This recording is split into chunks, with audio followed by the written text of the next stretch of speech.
regulation after regulation. I think there are outdated regulations that need to be changed. New government regulations, which were created to protect employees. The regulations are $1.8 trillion. There's a regulation that doesn't make any sense. Why do you keep it? Is this really the best we can do? Welcome to the Regulatory Transparency Project's fourth branch podcast series. All expressions of opinion are those of the speaker.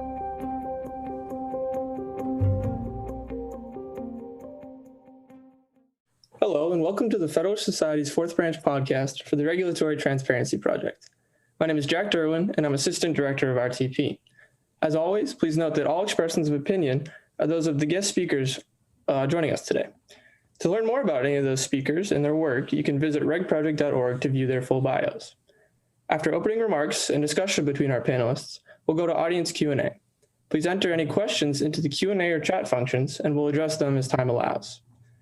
Today, we're pleased to host a conversation titled Deepfakes: What, if anything, should policymakers do? To discuss this interesting topic, today we have Josh Abbott, Bobby Chesney, Matthew Feeney, and our moderator, Catherine Ciano-Mahler. Kat, who will introduce our other speakers before we get started, is currently a product counsel at Google. Previously, Kat was senior regulatory counsel at Uber Technologies and general counsel at i360 LLC. She's also spent time at Mark Burns and Associates, the Institute for Justice, and the Competitive Enterprise Institute. And we're grateful to have her as our host today. With that, Kat, the floor is yours. Hi, thanks so much for being with us today. Deepfakes are one of the new hot topics in technology and the use of technology. And we have some interesting experts to chat through the use and implications, and of course, the abuse of this new technology. It is a new technology, but not a new problem. And so it'll be interesting to hear sort of the discussion around what could or should be done and what we think about the good use and abuse of this new tech. To discuss today, we have Matthew Feeney, who is the director of Cato's Project on Emerging Technologies, where he works on issues concerning the intersection of new technologies and civil liberties. Before coming to Cato, Matthew worked at Reason Magazine as assistant editor of Reason.com. He has also worked at the American Conservative, the Liberal Democrats, and the Institute of Economic Affairs. His writing has appeared in the New York Times, the Washington Post, HuffPost, The Hill, the San Francisco Chronicle, the Washington Examiner, City AM, and others. He also contributed a chapter to libertarianism.org's Visions of Liberty. Matthew received both his BA and MA in philosophy from the University of Reading. Bobby Chesney is the James A. Baker III Chair in the Rule of Law and World Affairs at the University of Texas School of Law, where he also serves as the law school's Associate Dean and Director of the Robert Strauss Center for International Security and Law. He is a co-founder of the site Lawfare and co-hosts the National Security Law podcast with Steve Vladeck. He and co-author Danielle Citron wrote groundbreaking articles on deepfakes in 2018, helping to introduce the legal and national security communities to the topic, including Deepfakes, a Looming Challenge for Privacy, Democracy, and National Security in California Law Review, and Deepfakes and the New Disinformation War, the Coming Age of Post-Truth Geopolitics in Foreign Affairs. Finally, Josh Abbott serves as Executive Director of the Center for Law, Science, and Innovation at Arizona State University's Sandra Day O'Connor College of Law. His research interests focus on the ethical, legal, and social issues surrounding new and emerging digital technologies.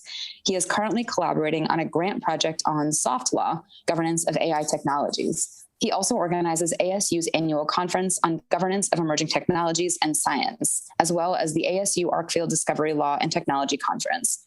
Prior to joining the College of Law, Josh worked as an attorney in Washington, D.C., where his practice focused on international telecom regulation and antitrust litigation. As always, the opinions expressed today will be those of the authors and the discussion panelists and not of anybody's places of employment. To start off, I'd love to hear an overview of the technology itself.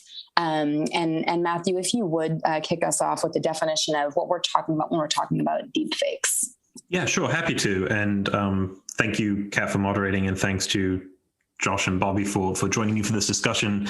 And thanks to everyone listening on the live podcast here. As Kat mentioned, we're here to discuss deepfake, which is a word that applies to a category of content that's developed using certain adversarial deep learning techniques. And what that means basically is that you have a set of tools that includes generators and discriminators, so detectives and counterfeiters. The technology is trying to develop material while another set of the technology is trying to detect it. And the result is very realistic looking fake media that may be familiar to some listeners. For those who haven't seen a deepfake, they are readily available on YouTube and other websites. But the result is a very realistic looking, but nonetheless fake image of someone. And it has numerous applications. Perhaps the most harmless is one of satire, for example. In recent weeks, I saw on social media, for example, someone, I believe it was on Instagram, using deepfakes to impersonate Tom Cruise. There have been numerous instances of deepfake technology being used to impersonate celebrities. But there are, of course, other concerns associated with this. While it has been used for satirical effect, it has been used to impose people's images onto pornography in which they did not appear. There are widespread concerns about the impact this could have on political interference. But there are benefits beyond just satire, of course. I don't think I need to go into a huge, long catalog of all of the benefits, but safe to say it's manipulated, realistic-looking media that has positive and negative applications. No question about it. Anytime you have as your homework to read about sassy justice from South Park and watch the 30 Rock technical cloning of Seinfeld episode, it's not a bad way to start off. So we've talked a little bit on preparation about sort of the pros and cons, who's driving this use, and what the various concerns and legal pushes are in terms of regulating or quashing it. Bobby, would you mind giving a brief synopsis of your research in terms of the legal responses to this technology? Sure, and thanks everybody for letting me join you today. There is obviously a great deal of attention at this point. By 2021, political figures in particular can see the use cases against them, all of them. It's a bipartisan issue. Everyone can understand how this could harm them. And of course, they also appreciate the harms to individuals and institutions, the malicious use of this not inherently bad technology, as Matt points out, could be put. And so there's a great hunger in the land for something to be done. And when Danielle and I first wrote about this in 2018, after Danielle had observed the emergence of sexually explicit deepfakes, and of course, the term itself is a play on deep throat, originating from that period where there was a Reddit community that was beginning to use an early version of the technology to create pornography. And we sat down to map out the full spectrum of both benefits and harms this technology probably would be able to yield as it began to become more accessible. And then we tried to match that with an assessment of all the tools to respond to the harmful aspects, and wrestled with the question of, for each of these possible interventions, how likely is it to work at all vis-a-vis the malicious aspects? And what would the spillover effects be on the beneficial aspects? And as Matt said, there's pros and cons here, not just harms, as with any sort of creative technology. We broke it down into things like possible criminal law innovations, possible tort law innovations, possible regulatory interventions, educational interventions, marketplace interventions, and so on around the horn. As a result, Danielle and I have been in these conversations for many years. And one thing that always comes up is, never mind trying to suppress it. We just need to educate everybody. We've got to make people understand that they can't necessarily trust what their eyes are seeing, what their ears are hearing. And that all sounds great. It also sounds like the type of need for media literacy and consumption literacy that's been true for a very long time, well before there were deepfakes. And we all know how well that's going for us. And so we need to be realistic about how far we'll ever be able to leverage systematically society's understanding of these things. But critically, and I think this was one of the key points that Danielle and I introduced back when, this idea that we called the liar's dividend, which is that if you actually succeeded in educating lots of people about the dangers here, you are perhaps chipping away at people being misled, but at the same time, you could get a mirror image effect where people who are in fact busted on tape having said certain things or doing certain things will have a greater ability to get away with it by simply denying it. And instead of crying fake news, they could cry deepfake news. And we're beginning now to see examples around the world of exactly this phenomenon taking place.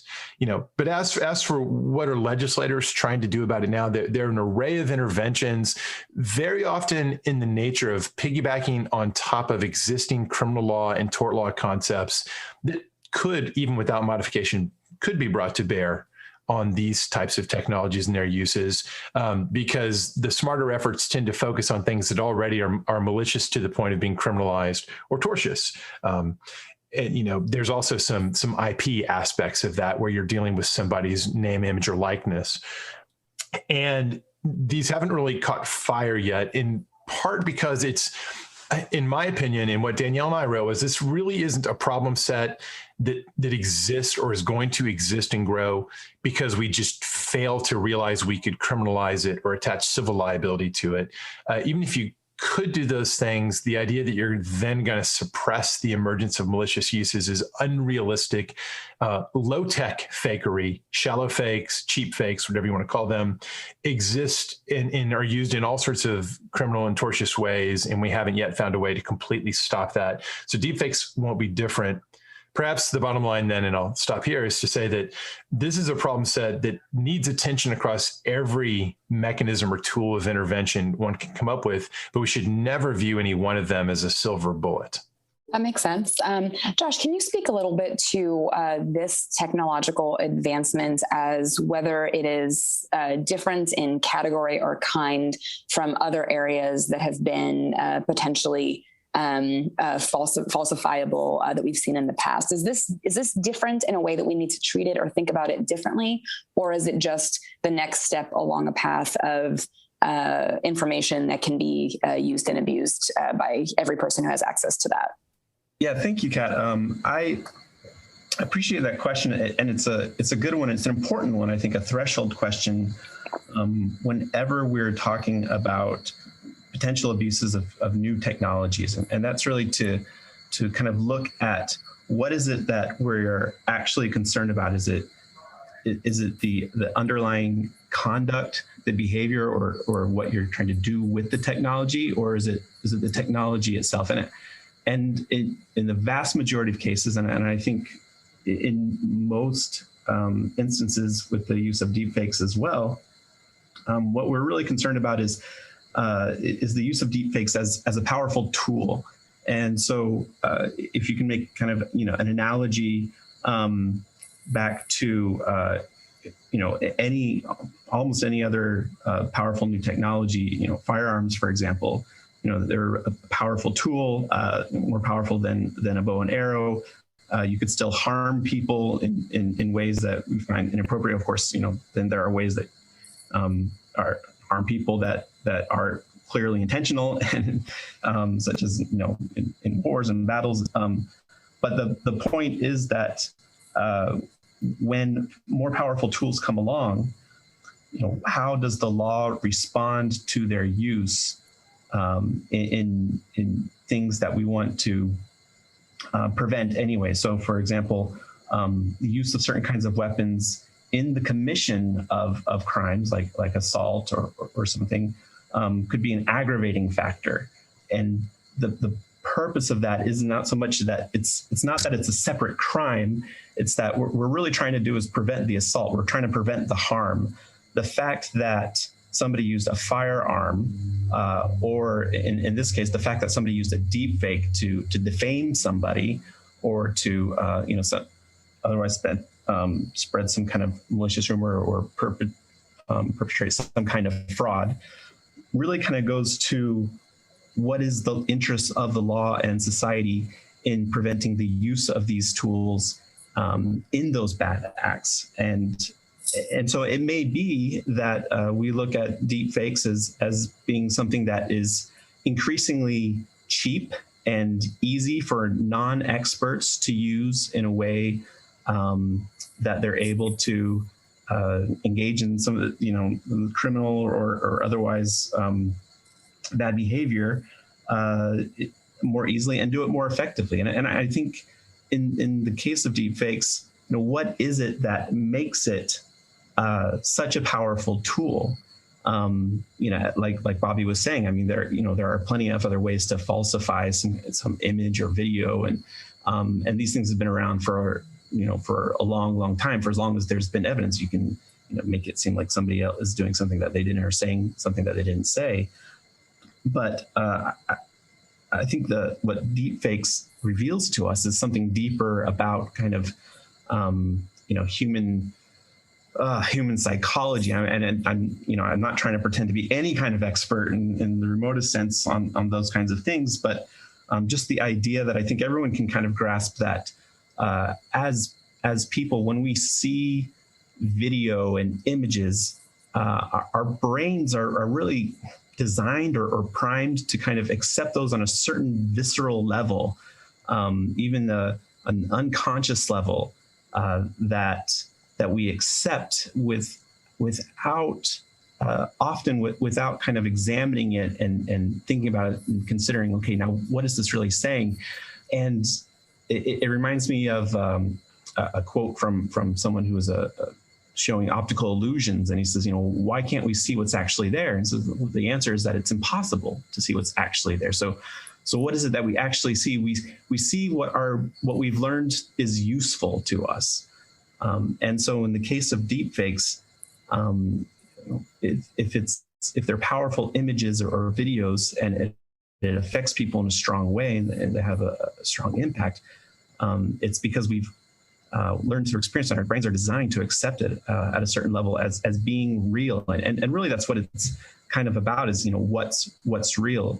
We were talking a little bit about how, for forums like this, you have to be careful about, if your microphone's on, if you're muted, or if you say something that you didn't intend for a broader audience, and facing kind of the death of privacy. But with the advent of deepfakes and similar technologies, I think it's really worth considering whether we are facing the death of objective reality as we know it, or at least any kind of agreed upon objective reality, and especially at a time when you have very strongly held competing narratives leading to political and generally social upheaval. So this is, I think, an important time, an important discussion to have about deepfakes and kind of how we want to deal with them. Josh, thanks for setting it up that way. That's a helpful way to think about it, because we've talked a little bit about the criminal and civil, or put another way, sort of the public and private legal ways of addressing this technology. But isn't it a benefit if we have a world in which everybody begins again to bring a little personal skepticism to the table? Sometimes we see, an eagerness to believe whole cloth, whatever it is that is out there. Is it a good thing if there's a little bit of skepticism that each person now has to put on their skeptical hat when they're looking at the news or at social media? Matt, can I start with you? And I find that you have some developed thoughts on this topic. I think that whether media is created by deepfake or Photoshop or more traditional photo manipulation, I don't think that people's skepticism is universally applied to all media at all times. I think oftentimes it depends on who the creator of the media is. People are more likely to vet sources they feel are untrustworthy, whether that's for political reasons or other reasons found in personal bias. So I think it's fair to say that you want there to be some degree of skepticism in a society, but as the Australian comedian Tim Minchin once said, you don't want to be so open-minded your brain falls out. And so willing to examine everything with equal scrutiny. I will just say, I think in the past, people predicted that media manipulation would lead to an insufferable degree of skepticism. For example, with the advent of Photoshop, there was at least one article that said, well, because of this kind of photo manipulation, no one's going to believe photos of real atrocities that come from authoritarian governments. And I don't think that's borne out to be true.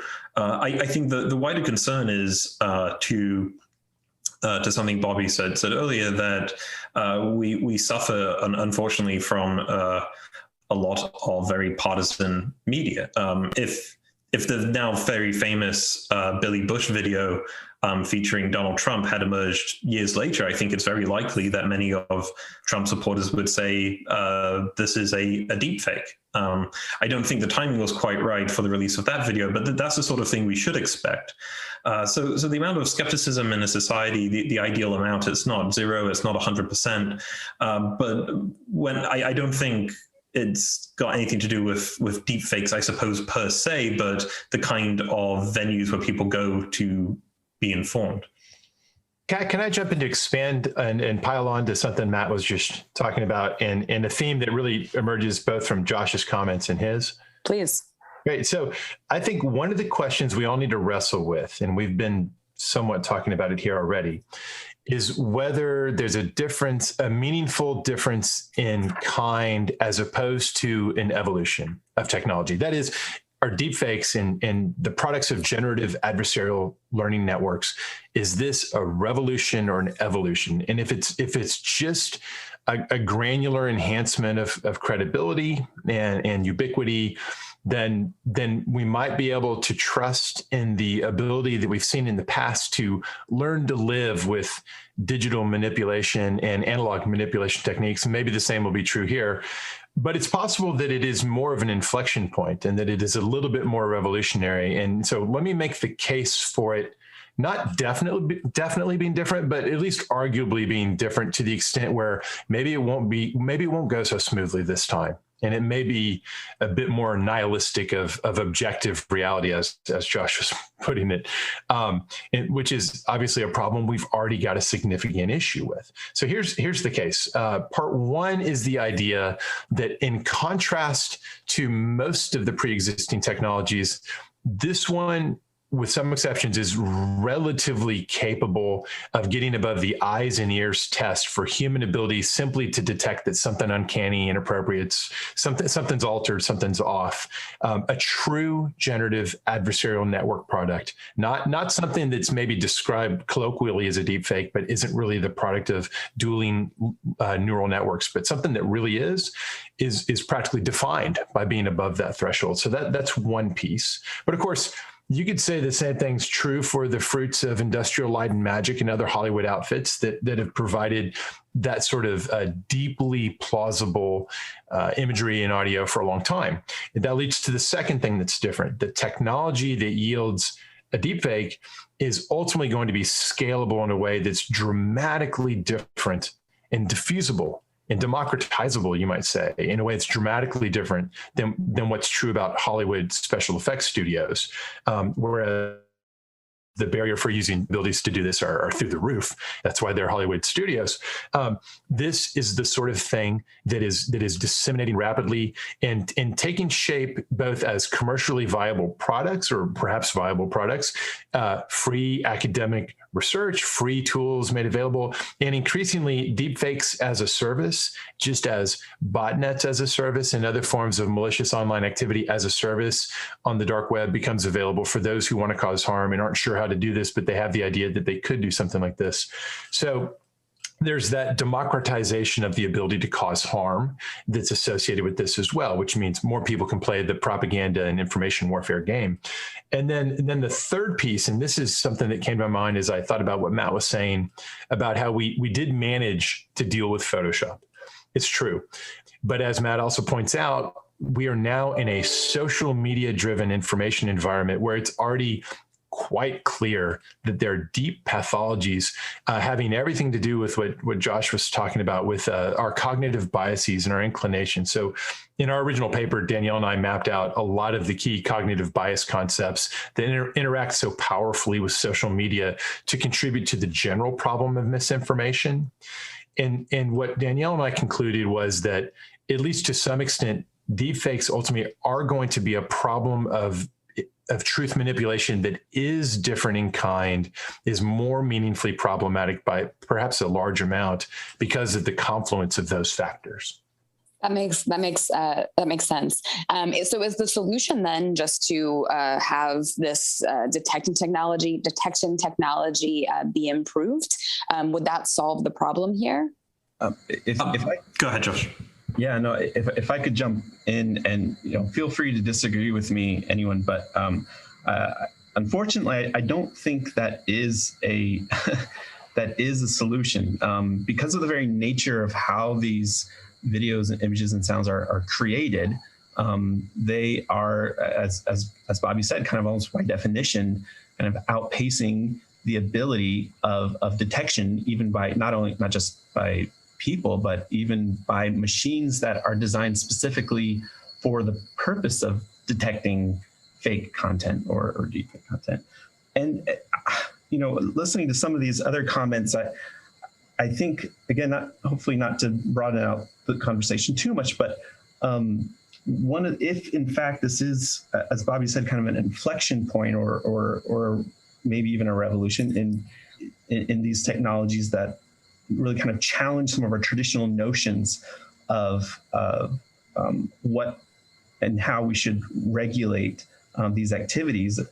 I think if that is the case, then I think it's fair to say that this is potentially a challenge to notions as fundamental as ideas around free speech and what the First Amendment means anymore. A kind of a model of speech that I've kind of had in my mind recently. It kind of helps me kind of tease out some of the issues around speech and the kind of competing interests around speech, which I think we can mostly, in many cases at least, agree that the production of a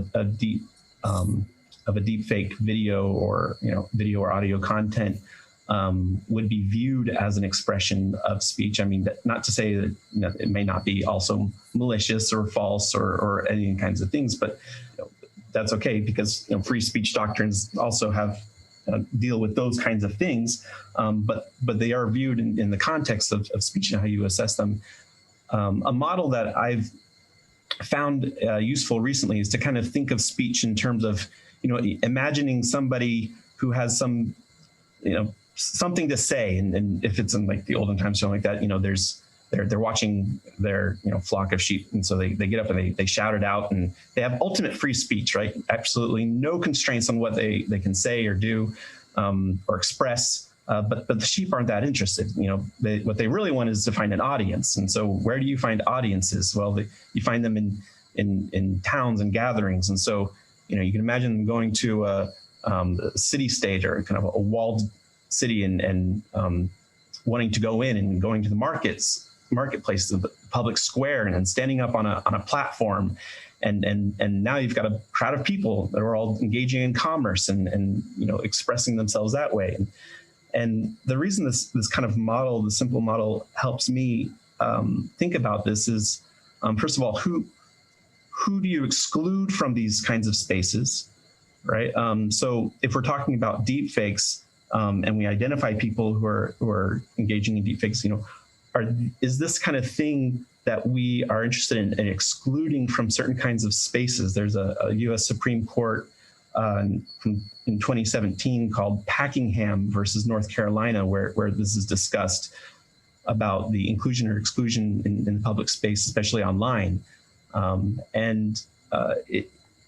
assuming it is allowed to be included because of the potential benefits of these uses of this technology, then still, if the state wants to interfere, then and we want to regulate it in some way, we have to kind of cross certain lines. This is in the context of commerce. This is the context of communication networks, of technology platforms. All these things that are necessary for the exchange of ideas. And if there really is some serious harm on the horizon here, where we're talking about cognitive biases and the ability to cause harm, that the state has a valid interest in curtailing speech to prevent some of these harms, then I think we are starting to talk about a challenge to traditional notions of speech that we need to start thinking about it very differently than we have. There's a lot to. Oh, go ahead, Kat. Sorry. No, I was going to call you in, Matt, because I think that's a really helpful outlay of, or at least introduction to the various types of speech protections. I think that there's major First Amendment matters when it comes to the use or regulation of this technology. There are certainly private rights of action that may or may not apply. I was going to ask you, Matthew, you spelled that out well in the paper that kicked off this discussion, if you wouldn't mind laying some of that out. I do think that the issue of deepfakes raises difficult First Amendment questions. I mean, you've seen some state lawmakers seeking to regulate specific uses of deepfakes, and in at least 2 states, there's legislation governing the use of the technology before elections. And I do think it's fair to say that if the First Amendment protects anything, it's political speech, and that includes the kind of content that we're all used to seeing around elections, content that criticizes a political opponent or perhaps even seeks to embarrass them. It's not hard to see why lawmakers are concerned about that kind of material, but the First Amendment is a pretty significant barrier there. I do think, though, that when it comes to other contexts, you've seen very narrowly tailored attempts to regulate, especially in the non-consensual pornography context. I think there you have the kind of legislation that certainly isn't without its concerns, but I think even many civil libertarians will be happy to acknowledge that, look, it's targeting a very specific case that's relatively easy to identify, and that is, I would say, slightly different perhaps from the political context. When it comes to the detection, though, and the First Amendment, your query made me think about journalism, because I think that journalists are in a really unenviable position here, because they often depend on sources sending them images or video. And I don't think it's a surprise that many journalism outlets are thinking hard about deepfakes, because they don't want to be caught out reporting on fake content. Now, that could, at least in journalism, this particular industry, provide incentives for journalist outlets to err on the side of caution, especially because of the potential legal implications of publishing something that's potentially defamatory. But journalism is just one industry. There are many others where people perhaps won't be nearly as careful. And I think we all can think of examples of outlets on the left and the right that may call themselves journalism outlets, but hold themselves perhaps to different standards. We won't be naming names today.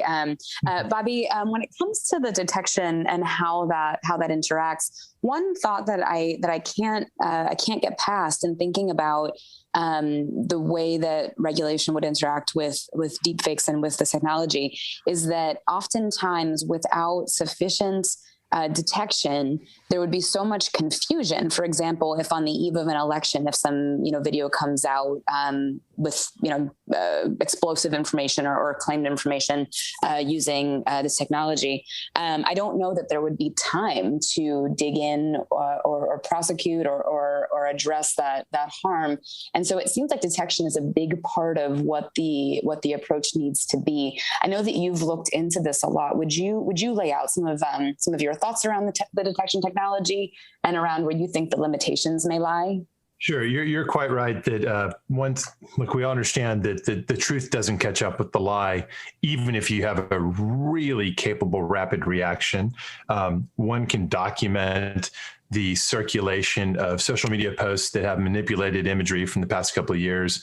There are sadly lots of cheap fake examples of this that spread really, really widely. And then the similar content describing how things were modified and tweaked don't spread nearly as widely. So you're right. it suggests that the dream outcome would be that we could keep this stuff from getting uploaded to begin with. So that raises a technical question, but it also raises business model and market questions. It's probably good to step back and help people to think of the technical solution sets as having an ex ante set and an ex post set. Ex ante technical solutions, usually this is talked about with the phrase digital provenance or content capture provenance. There are companies like TruePic that are in the business, and academics as well, and NGOs in the business of trying to develop and disseminate and make ubiquitous technologies for photo capture, video capture, sound capture that in various ways encrypt and watermark and authenticate and create the technical foundation for detecting when the original has been modified. In theory, and I put a big emphasis on the quotes around that, in theory, if you had that such that every camera and microphone had this hardwired into it, and every entity to which, every platform to which content then got uploaded decided to integrate that as a filter into their system, either to stop things from being uploaded when there's variance at all, or to queue things up for closer review when a variance is detected. In theory, you could exercise a lot of control here. But of course, even if you had such technology, which is it's getting there, why would we think that the vast market, which is way beyond our smartphones, the vast market of products that contain cameras and microphones, all will incorporate this technology into their devices? Some have, and thank goodness some have. But the idea that they'd become ubiquitous to the point where it would be weird and something you could discriminate against in the market if someone had content that wasn't watermarked, if you will, in that way, it's hard to see how the market gets there on its own. So does that mean, well, maybe we need the government to push that and to try to do it? Well, I guess a government could. You could. I think there'd be tremendous constitutional questions trying to compel the platforms all to have this sort of filtering. And again, think about how much modification we all engage in with the digital content that we capture. People, I have teenagers. It seems like half their time is spent digitally modifying the content they capture. It's not enough to show that something's changed from the original capture. There's an element of judgment. And that judgment extends not just from, is this an aesthetic modulation or is there a content modulation that's more substantive? But if so, is it problematic? Is it malicious? Is it tortious? Is it criminal? Is it satire? Is it just for fun? Is it just a TikTok? Calm down. It's Tom Cruise. No big deal. Or is it something that we should actually be alarmed about? There's a huge scalability problem with that. So this goes back to my theme that this is not a silver bullet. It will help. It'll help in certain settings more than others to have digital provenance popularized. That's something we should all be able to get behind, but we shouldn't think it can become the silver bullet. Now, what about ex post? What about detection after the fact? As I think Josh said a moment ago, it's in the nature of the GAN model, the adversarial network model, that if you have a deepfake that's generated with a particular GAN algorithm, and you've got the detector piece of that algorithm, well, that it will be pretty good at detecting it, but not if you don't. And there's all different, they're not all the same. These are a variety of different capabilities. So at the end of the day, yes, we want to popularize these things. If all our phones had TruePic or something like that on them, great. That would help a lot in a lot of settings. It'd be very useful in litigation proceedings, for example, where authentication of evidence is going to start getting trickier. But it's not going to make the larger problem go away. That's helpful. I would love to hear, especially from Josh, on your thoughts about any privacy implications of having additional eyes in our smartphones and additional ears sort of paying attention to what's going out and what's coming in. Yeah, thank you. Goodness, the privacy concerns are so enormous, and I look at privacy as kind of the other side of the coin of data security, right? Some of the tools or techniques or approaches to securing our data, to ensuring our privacy, really kind of overlap with a lot of these same concerns that we've been talking about already, like Bobby was talking about digital provenance of things. And something, for example, that I just recently learned about, I'm probably late to the game, but I'm still trying to stretch my mind around, is something that shows the enormous value of being able to authenticate something, anything. And the example I'm thinking about is kind of the recent rise, and apparently very recent rise or popularization of these things called NFTs. If you've heard of these non-fungible tokens, where people are paying, millions of dollars, almost like collectors, for these digital images or short video clips. Not that gives them any kind of intellectual property or ability to exclude others from viewing them or looking at them and using them. Just on a blockchain somewhere, it just verifies that, yes, you are now the owner of this piece of digital property. And I think what that shows, not to go too into that, but I think what that shows is that the ability to authenticate the digital provenance of something is itself something with enormous value, and also shows how the inability to properly authenticate the source of something also can be thought of as an enormous, an enormous cost or enormous risk. And so I think when we're talking about things like deepfakes, again, the problem with regulation in traditional forms is the kind of what we talk about, this pacing problem, right? Where the reality on the ground of what the technology can do and how it's being used is always going to outstrip the ability of regulators and lawmaking bodies to keep up with it in any kind of meaningful way. In fact, when I was practicing, I mean, that's what most of my practice entails, dealing with network architectures that were ostensibly regulated by some code in the in the CFR, but it simply didn't make any sense anymore because it was written for several generations before, generations of the technology that simply didn't apply anymore, and the underlying assumptions of those laws and regulations just were no longer valid. And so, how do you apply them to what's going on right now? This is where the project I think you mentioned that I'm working on relating to soft law, which is not a widespread term, but essentially, rules that are agreed upon that don't have the force of law. So, substantive expectations that aren't directly enforceable by governments, but in the gaps or while we're waiting for governments to catch up, which if they ever can, we've got to come up with some kind of rules of the road or some kind of solution.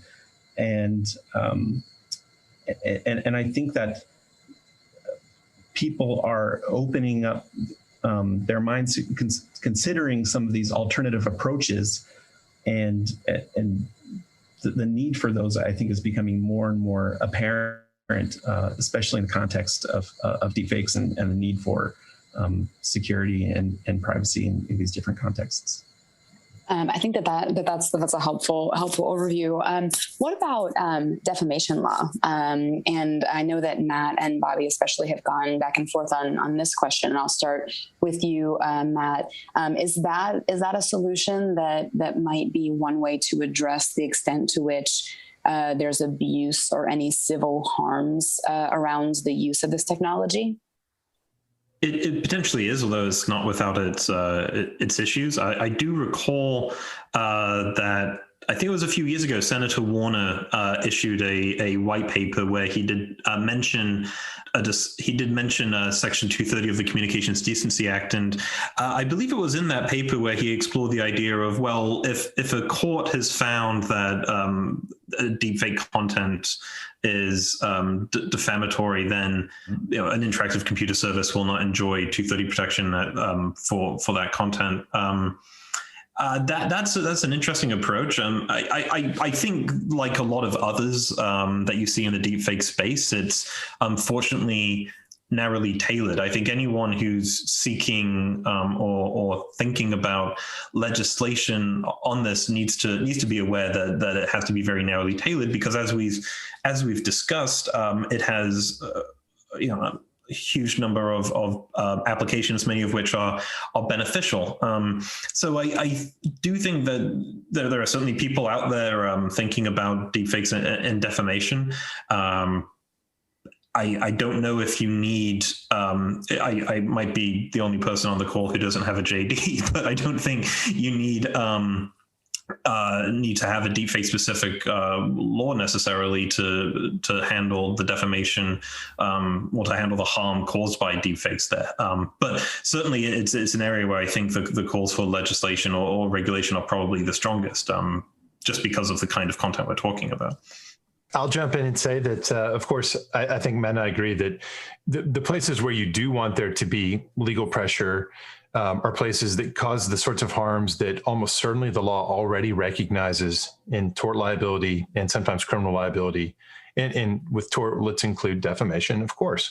And you don't need a deepfake specific intervention because those laws exist, but what you might need is enhanced resources devoted to it, or as Josh was saying earlier, in some contexts, perhaps it's an aggravating factor that should show up in terms of how the consequences of violations are expressed. And there's sometimes a public educational value in new legislation that is actually formally superfluous on top of existing liabilities, but by singling out particular problem sets, there's some value there that the law can conventionally serve. So there is some of that. So I'll just stop there. That is helpful.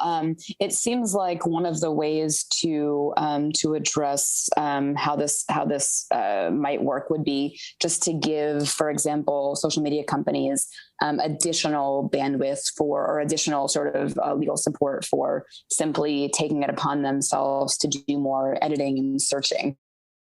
Might that be a solution? And would Section 230 permit that?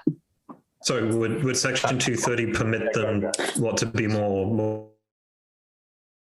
Would there be any additional liability to those companies if they were to engage in a closer review of potential deep?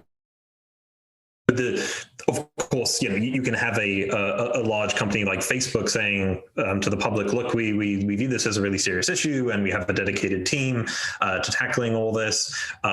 We're on it. But we shouldn't forget, unfortunately, there will be people out there who will build and already have built websites where people will share some of the more revolting content that we've discussed already on this podcast. You have seen, for example, in the wake of the Christchurch shooting in New Zealand, that some social media companies, took a very aggressive approach to that and sought to take down anything that even looked like it. And that's certainly something that large social media companies can do, given their resources, but it might be harder for smaller websites. And smaller doesn't necessarily mean less visited. So for example, a site like Reddit or Wikipedia, these are widely visited, but they don't have nearly as many lawyers and engineers as the Googles and the Facebooks of the world. Maybe perhaps they would find it a little harder. I'm not an expert on the technology here, but certainly I don't think 230 will impact any company that seeks to root out deepfake content from doing that. The worry is that I think Section 230 critics will say that the law doesn't provide, or at least removes incentives for some websites to police their platforms more diligently for this kind of stuff. And that's we could do a whole separate podcast just on that. But that's my thoughts on the 230 question.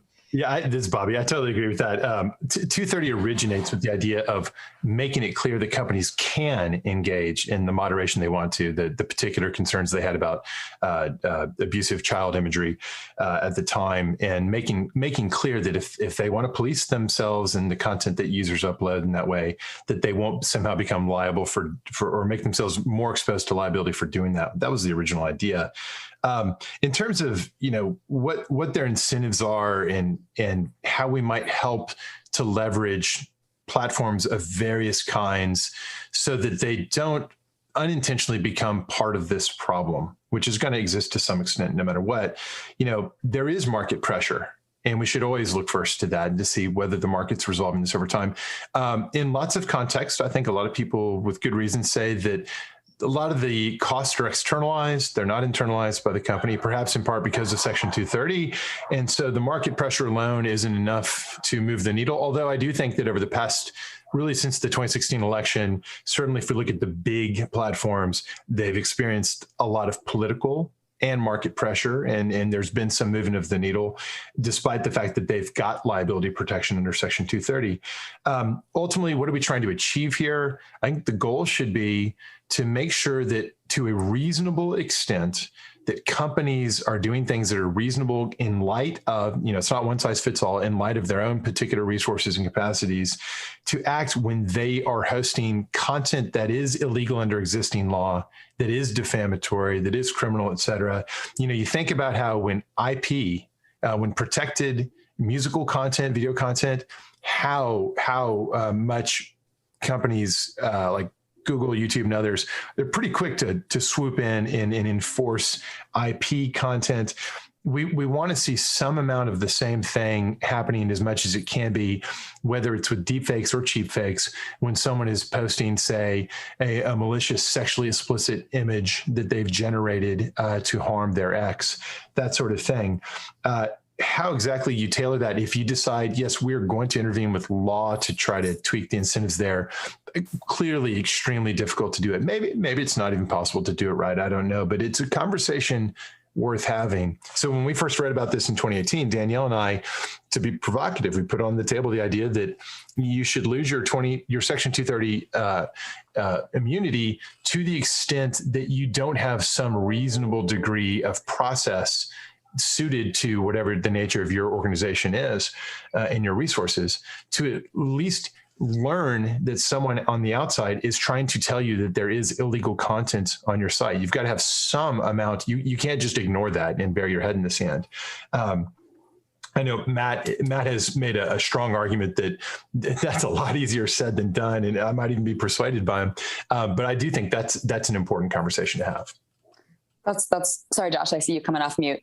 Yeah, well, no, just to jump in real quick here, I think we've kind of all been hinting at this, but I think it bears to just repeat again expressly that the importance of Section 230 to the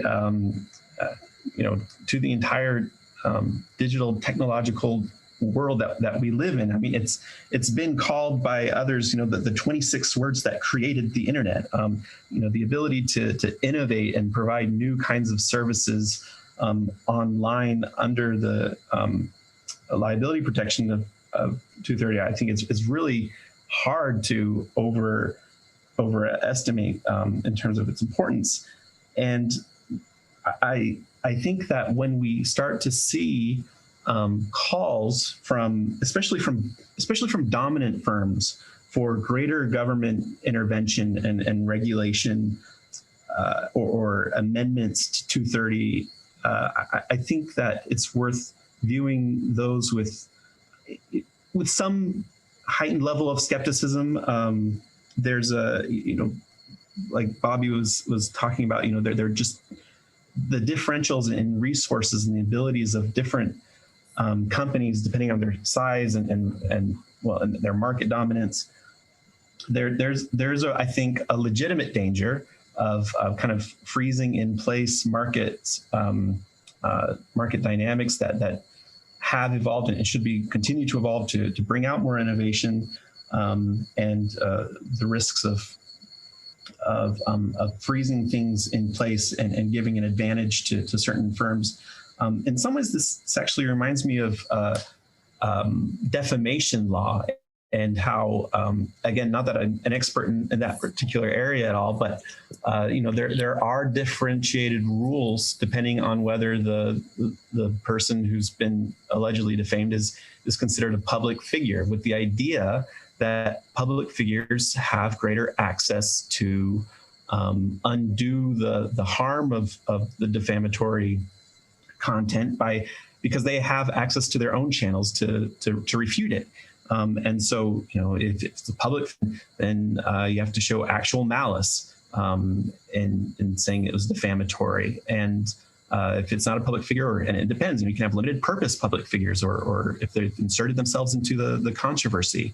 When we're now dealing with online and thinking about, what kind of access do people have to undo the harm caused by deepfakes? In some ways, we have to really kind of rethink where those standards lie, and whether it makes sense to have kind of differentiated standards depending on the different kinds of companies and actors and players in this whole thing. So anyways, I think it's just something to keep in mind about the importance of 230 and being careful about how we approach it. We have just about 5 minutes left, and so I'd like to use the last couple of minutes just to discuss what each person thinks will likely be the landscape here, cutting to the end of the tape or sort of fast forwarding a few years.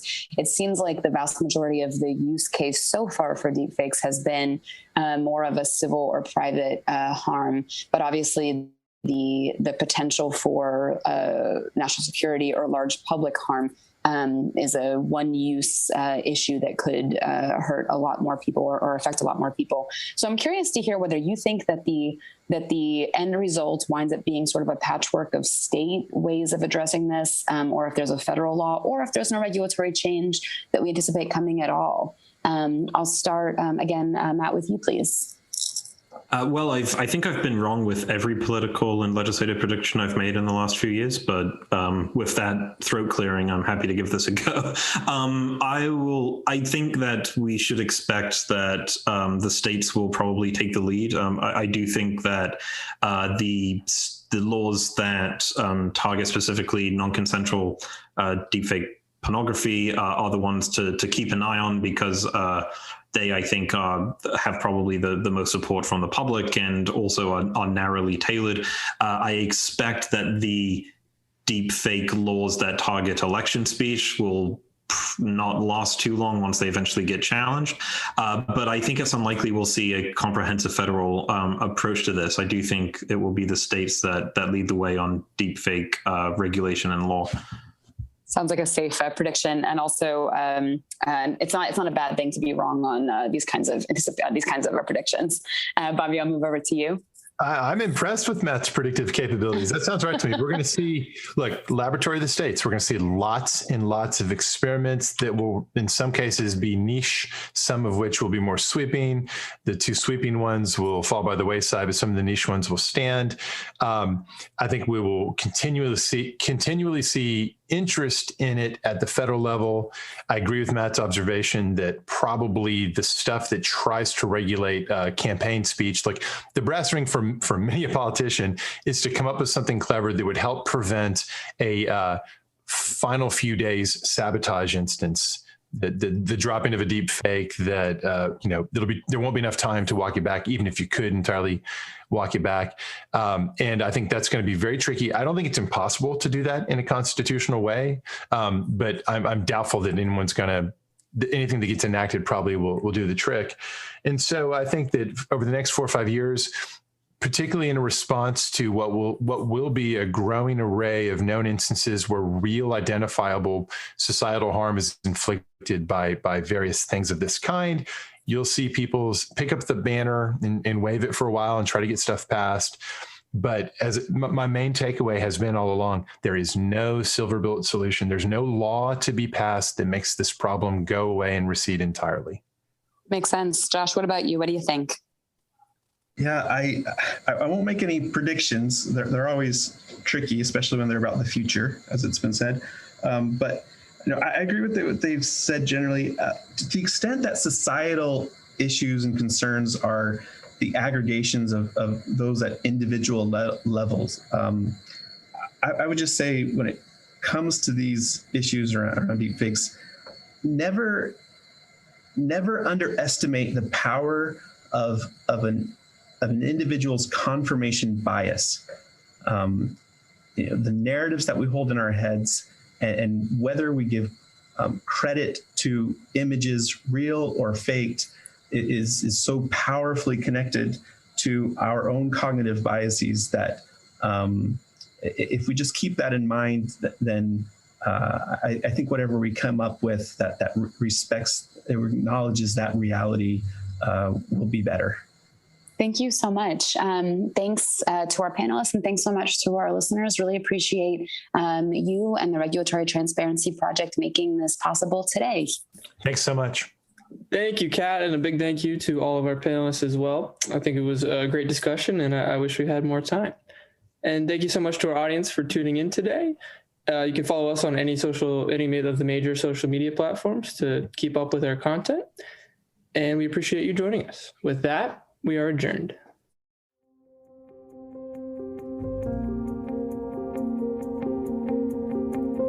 On behalf of the Federal Society's Regulatory Transparency Project, thanks for tuning in to the Fourth Branch podcast.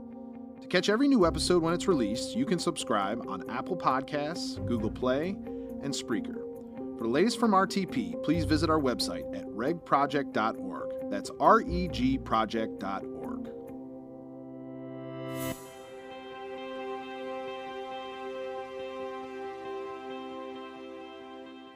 This has been a FedSoc audio production.